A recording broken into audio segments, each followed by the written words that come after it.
tuweze kutu Republic of Kenya, His Excellency Samoei Ruto, to also convey his remarks. Wananchi wachoka, tunawaomba tuweze kutulia kwa heshima ya baba yetu, Your Excellency the Deputy President. Thank you very much, Bishop. Mheshimiwa Uhuru Muigai Kenyatta, Rais wa Jamhuri yetu ya Kenya na Amiri Jeshi Mkuu, Mama Margaret Kenyatta, mama wetu wa taifa, familia ya rais wetu wa tatu,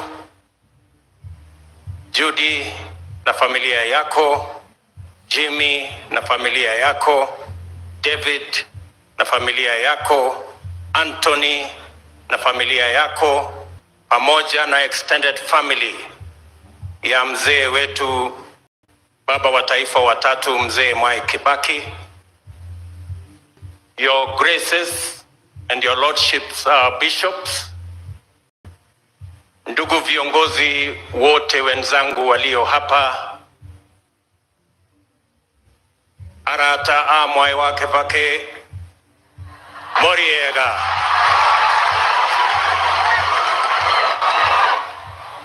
Moriega renge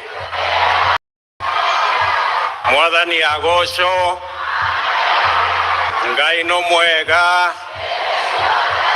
na ende ciothe.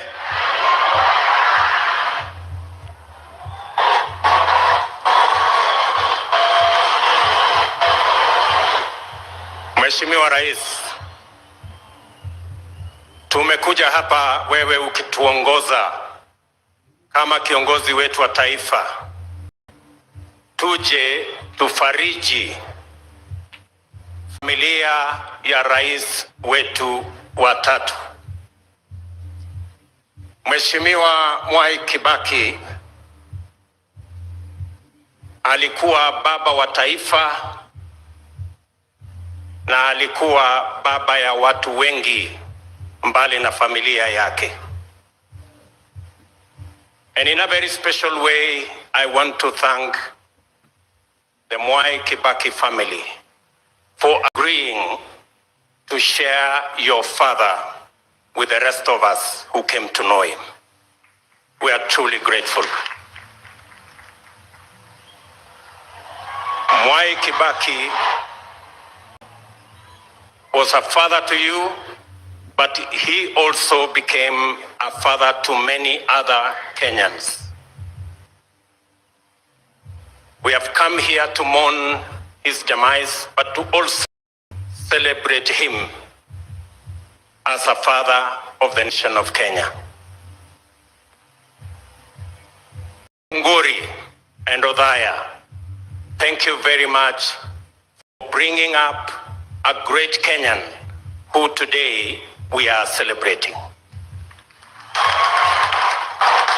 Tunawashukuru sana. Mzee baba wetu Mwai Kibaki kutoka hapa Dongori hapa Othaya,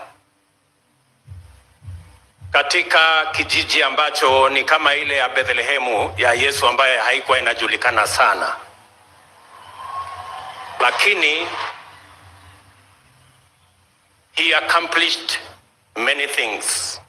From here, he became a great scholar, he became a great economist, he became a great leader, and of course, a great president and a father of the nation. If there is a demonstration of bottom up, we can learn from Mwai Kibaki.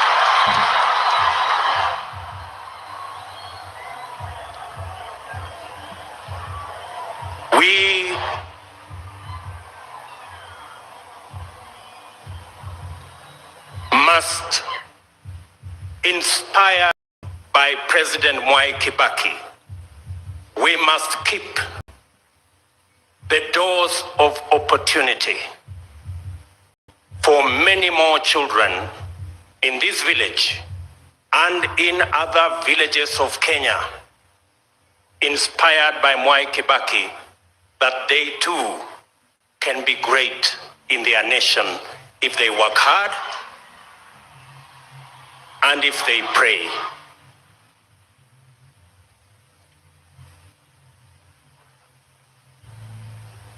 Mudhaura has said, and I agree with him, that Mwai Kibaki is the father of modern day Kenya. It is true. Mwai Kibaki planted the seeds of what has become the greatest transformation of our infrastructure under him and under our fourth president, President Uhuru Kenyatta. He laid the foundation, the man who lays here today.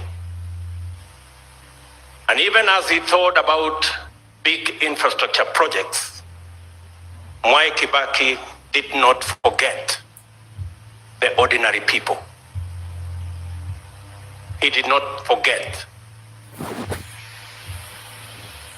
And that is why, under Mwai Kibaki, he made sure that motorbikes were zero rated. And that is when border came into being. And today, it is a sector that hires close to 1.4 million Kenyans. He was great, but he was also simple. And so, as we celebrate his life, as we celebrate Mwai Kibaki, we must remember that in him we had an embodiment of the unity of our nation. At a very personal level, allow me, Bishop, to say, when my boss, President Kenyatta, and I were in trouble with the ICC cases, Mwai Kibaki stood as a father to us.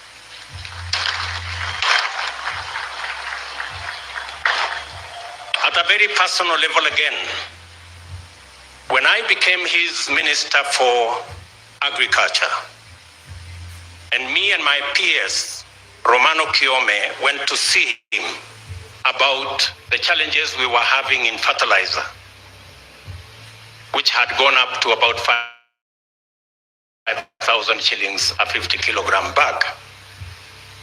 His wisdom and understanding gave us the opportunity, under his guidance, to reduce the prices of fertilizer to 2,500. And the first subsidized fertilizer in Kenya was brought about by the third president, President Mwai Kibaki. At a very personal level again, when I was promoted to the Ministry of Higher Education, and we had a backlog of university students, under his guidance again, we managed to have another double intake that henceforth removed the backlog that students had to wait for at least 2 years to be able to go to university after they complete their Form 4. And finally, as Mudhaura has said, under President Kibaki's guidance, my peers at the Ministry of Higher Education, Professor Kiamba and I, under his guidance, we started to roll out the Tibet program that President Uhuru Kenyatta has built upon. And that is why we have close to 200 Tibet institutes across the country. So at a very personal level, I can attest, and I am a witness, and I can bear testimony that Mwai Kibaki is the father of modern day Kenya. And therefore, it is befitting that we celebrate his life and we learn lessons from him. And I think a befitting send-off to all of us as we celebrate the third president of Kenya is for us to go into this election and make sure that election will be peaceful and that it won't be necessary for us to have a handshake, that the election will be peaceful. I think we owe it to President Mwai Kibaki as we send him off. From my wife Rachel and children to Mzee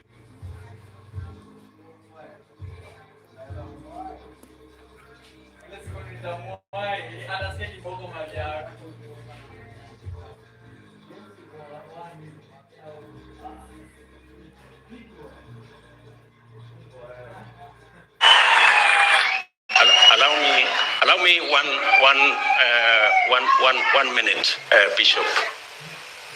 In our midst, we have many leaders. Let me ask all the MCAs to stand up. Asante sana. Thank you very much. A clap for the MCAs. Let me request all members of parliament to stand up. Wale wote waliokuja. Asante sana waheshimiwa kwa kuja ili tuweze kusindikiza mzee wetu. Let me request all the senators to stand up so that we can recognize you.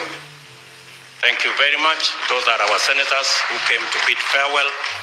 Let me request all the governors and deputy governors to stand up so that we can recognize you. Tuwapigie makofi. Asante sana. In our midst also we have our former Vice President Musalia Mudavadi, and we have our former Vice President Kalonzo Musyoka in our midst. Thank you very much, my brother. And I don't know whether we have Mzee Mudi Awori, who was also a Vice President to Mwai Kibaki. He was there yesterday. Thank you very much. I thought of recognizing those leaders. Asante sana. Thank you.